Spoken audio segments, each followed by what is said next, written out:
리뷰 잘 써줄 테니 싸게 해달라. 서비스 안 주면 악플 쓴다. 이건 협박입니다. 이건 단순한 리뷰가 아닙니다. 누군가의 생계이고 가족의 미래입니다. 배달의 민족 쿠팡이츠 여기요 땡겨요. 여러분께 강력히 촉구합니다. 제발 받기 싫은 손님은 받지 않아도 되게 해야 합니다.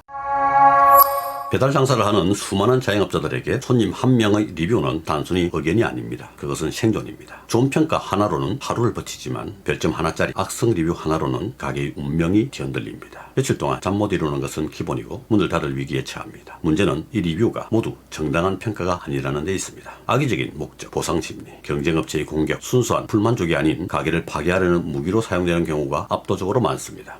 새우튀김 색깔이 이상하다. 이 한마디가 한 가정의 생계를 앗아갔습니다. 쿠팡이츠로 새우튀김을 주문한 고객, 그는 이미 가게에서 2,000원을 환불받았습니다. 하지만 거기서 멈추지 않았습니다. 쿠팡이츠 측에 또 불만을 제기해 음식값 전액을 환불받았습니다. 그리고 마지막으로 배달 앱에 별한개를 남기는 별점 테러를 가했습니다. 이 황당하고 악의적인 크레임에 시달리던 김밥집 사장님은 결국 뇌출혈로 쓰러져 3주 만에 숨을 거두셨습니다. 나중에 밝혀진 사실은 더 참담합니다. 문제의 새우튀김은 전날 고객이 먹다 남긴 것이었습니다. 먹다 남긴 음식으로 전액 환불을 받고 별점 테러까지 가해 한 사람의 목숨을 앗아간 사건입니다. 이것은 단순한 클레임이 아닙니다. 명백한 생계형 살인행위입니다. 요즘 배달앱 리뷰 시스템은 공정한 평가를 가장한 현대판 신문제와 같습니다. 손님은 절대 권력을 가진 재판관이고 사장님은 그 판결에 순응해야 하는 피고인 신세입니다. 음식이 조금 늦게 도착하거나 본인 입맛에 안 맞는다는 이유로 두 번 다시 시키지 않겠다. 진짜 최악이다. 심지어 위생이 의심된다 같은 표현까지 서슴없이 남깁니다. 문제는 그 리뷰가 거짓일 수도 있다는 것, 혹은 단 한 번의 기분으로 쏟아낸 감정의 분풀이일 수도 있다는 것입니다. 단 한 번의 악의, 단 한 줄의 거짓, 단 한 개의 별점 테러가 가게를 폐업으로 직행시키는 사형 선고가 됩니다. 별점이 떨어지는 순간 단순히 하루 장사가 망가지는 것이 아닙니다. 배달 앱 알고리즘은 당신의 가게를 고객의 눈에서 멀어지게 만듭니다. 검색 결과에서 보이지 않는 곳으로 보내버립니다. 주문이 끊기고 매출은 곤두박질치고 10년, 20년 쌓아온 사장님의 인생과 가족의 미래가 단 하나의 악성 리뷰라는 생계 파괴 무기에 송두리째 무너집니다. 이런 불공정한 구조 속에서 배달 앱은 모든 비용 부담을 사장님에게 떠넘깁니다. 무료 배달, 그 배달비 누가 냅니까? 가게입니다. 한 그릇 배달, 그 손해는 누가 봅니까? 가게입니다. 적시 할인 쿠폰, 그 할인액 누가 부담합니까? 가게입니다. 배달 앱들은 무료 배달, 한 그릇 배달, 적시 할인 같은 화려한 정책들로 고객을 모읍니다. 하지만 그 모든 비용은 가게에 떠넘깁니다. 생색은 배달 앱이 내고 돈은 사장님이 내는 겁니다. 생색은 플랫폼이 내고 그 비용은 사장님의 피와 땀으로 메꿔지는 것입니다. 이게 10년 넘게 이어진 구조적 착취입니다. 그런데 여기에 더해 악성 고객의 무제한적인 공격까지 속수무책으로 당하고 있습니다. 별점 테러도 참아야 하고 영업 방해도 그냥 감수하라고 합니다. 손님에겐 선택권이 있습니다. 마음에 안 들면 가게를 거르고 차단하고 응징할 수 있습니다. 모든 권한이 손님에게 있습니다. 그런데 사장님은 악성 손님을 차단할 수 있습니까? 안 됩니다. 악의적 리뷰를 바로 삭제할 수 있습니까? 아닙니다. 블랙 컨슈머의 재주문을 막을 수 있습니까? 아닙니다. 아무 권한도 없습니다. 리뷰는 오직 한 방향으로만 작동합니다. 그렇다면 왜 사장님에게는 거절권, 차단권, 방어권이 없습니까? 악의적인 블랙 컨슈머의 재주문을 막을 수 있는 거부권이 있어야 합니다. 거짓과 욕설로 가득한 악성 리뷰를 삭제할 수 있는 차단권이 있어야 합니다. 이것은 요구가 아닙니다. 플랫폼이 제공해야 할 가장 기본적인 그리고 동등한 사업자로서의 최소한의 권리입니다. 다시 한번 말합니다. 사장님은 배달 앱의 ATM 기계가 아닙니다. 무한정 돈을 뽑아갈 수 있는 기계가 아닙니다. 악성 고객이 마음대로 던지고 놀 수 있는 리뷰 놀이터의 소모품이 아닙니다. 별점 테러의 희생양으로 삼을 수 있는 존재가 아닙니다. 사장님들은 사업자입니다. 자영업자입니다. 이 플랫폼을 함께 만들어가는 동등한 사업 파트너입니다. 존중받아야 할 존재입니다. 배달 앱이 매출을 올릴 수 있는 건 수십만 개의 가게가 있기 때문입니다. 그 가게를 지키는 건 배달 앱의 의무입니다. 선택이 아니라 책임입니다. 한식 배달 사장님의 이야기입니다. 한 손님이 음식이 식었다며 별 하나를 줬습니다. 근데 그날은 폭우가 쏟아져서 배달이 지연될 수밖에 없었습니다. 그나마도 가게 배달이 아니고 플랫폼 배달이었습니다. 그래서 리뷰에 정중히 사정을 설명했더니 그 손님이 다시 찾아와 댓글에 욕설을 달았습니다. 그 뒤로 신규 주문이 뚝 끊겼습니다. 이건 단순히 손님 한 명의 불만이 아닙니다. 의도적 피해 그리고 업무 방해입니다.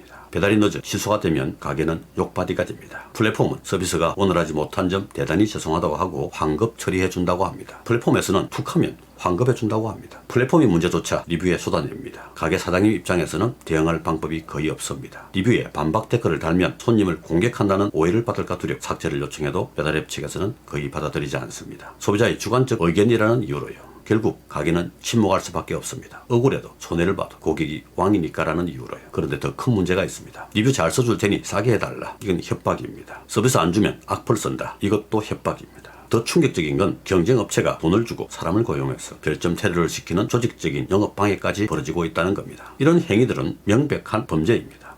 형법을 보면 명확합니다. 형법 제314조 허위의 사실을 유포하거나 위계 기타 방법으로 타인의 업무를 방해한 자는 5년 이하의 징역 또는 1,500만 원 이하의 벌금에 처한다. 이게 바로 업무방해죄입니다. 형법 제307조 명예훼손죄는 2년 이하 징역 또는 500만 원 이하 벌금, 정보통신망법 제70조 사이버 명예훼손죄는 3년 이하 징역 또는 3천만 원 이하 벌금. 사실이 아닌 내용으로 가게의 평판을 훼손하면 그건 의견이 아니라 불법 행위입니다. 하지만 현실은 참담합니다. 사장님들은 말합니다. 법적 대응, 변호사 선임비만 수백만 원입니다. 게다가 악의적이었다는 걸 입증하려면 증거 수집부터 소송까지 몇 달이 걸립니다. 그냥 참아야 하고 그 시간에 장사나 하는 게 현실적으로 맞습니다. 부족하지만 배민은 그나마 파트너 전담센터를 통해 블라인드 처리를 할 수 있습니다. 하지만 다른 플랫폼들은 리뷰 내용의 진위를 판단할 수 없다는 이유로 대부분의 신고를 기각합니다. 법은 있지만 쓸 수 없는 법, 보호는 있지만 받을 수 없는 보호. 결국 피해자는 늘 사장님들입니다.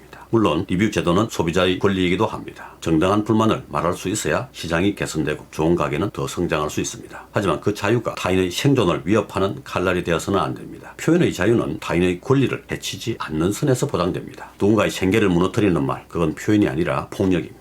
리뷰는 소비자의 권리이자 사회적 책임입니다. 그런데 지금의 배달 앱 시스템은 무책임한 자유만 보장하고 책임의 장치는 없습니다. 이것은 자유로운 의견이 아닙니다. 생계를 무너뜨리는 폭력입니다. 배달앱은 단순 중개 플랫폼이 아닙니다. 이제는 하나의 생태계입니다. 수십만 명의 자영업자가 이 플랫폼 안에서 먹고 삽니다. 그렇다면 플랫폼은 단순히 거래의 장을 제공하는 수준을 넘어 거래의 질을 관리해야 할 책임도 있어야 합니다. 지금 배달앱들은 주문 데이터, 결제 패턴, 위치 정보, 심지어 고객의 취향까지 정밀하게 분석합니다. 그런데 정작 리뷰 패턴은 분석하지 않습니다. 예를 들어 한 사업자가 여러 가게에 1점 리뷰만 남겼다면 그건 명백히 비정상적인 행동입니다. 이런 패턴을 걸러내고 악의적 이용자를 자동 제한하는 시스템이 필요합니다. 그렇다면 이건 어쩔 수 없는 걸까요? 아닙니다. 인도의 배달앱 조마토는 프로젝트 페어플레이를 통해 스팸 방지 알고리즘을 적용하고 악성 리뷰 반복 사용자의 계정을 삭제합니다. 우버이츠, 도하대시 같은 해외 플랫폼은 상호 평가 시스템을 운영합니다. 손님이 가게를 평가하듯 가게도 손님을 평가합니다. 해외에서는 이미 하고 있는 이 기본적인 조치를 왜 한국의 배달앱들은 방관하고 있습니까?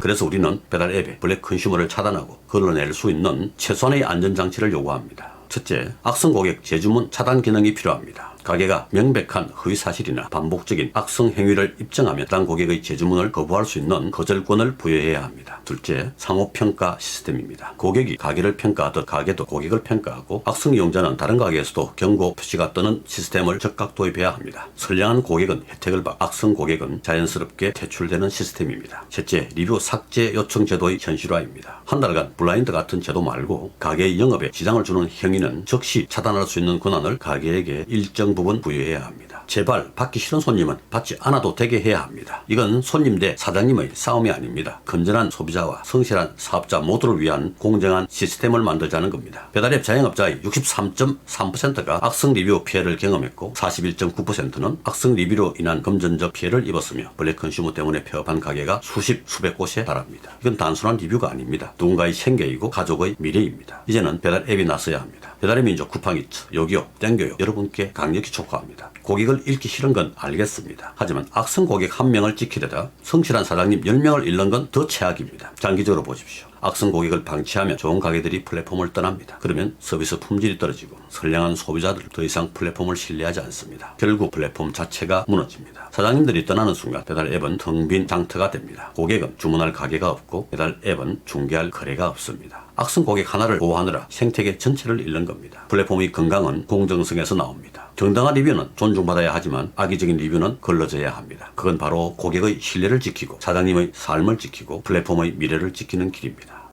배달앱이 해야 할 일은 간단합니다. 악의적 리뷰를 거르는 장치를 만드는 것, 사장님들에게 받기 싫은 손님은 받지 않아도 되는 권리를 주는 것, 그건 기술적으로도 도덕적으로도 충분히 가능합니다. 우리가 원하는 건 간단합니다. 손님은 좋은 가게를 선택하고 가게는 좋은 손님을 맞이하는 모두가 존중받는 배달 문화입니다. 맞지 않는 가게를 걸어도 맞지 않는 손님도 걸을 수 있어야 합니다. 한 개의 별점이 한 사람의 인생을 바꾸기도 합니다. 이제는 그 무게를 함께 짊어질 때입니다. 가게도 손님도 그리고 플랫폼도 여러분의 작은 관심이 큰 변화를 만듭니다. 변화는 작은 목소리에서 시작됩니다. 구독과 좋아요, 알림 설정 부탁드립니다.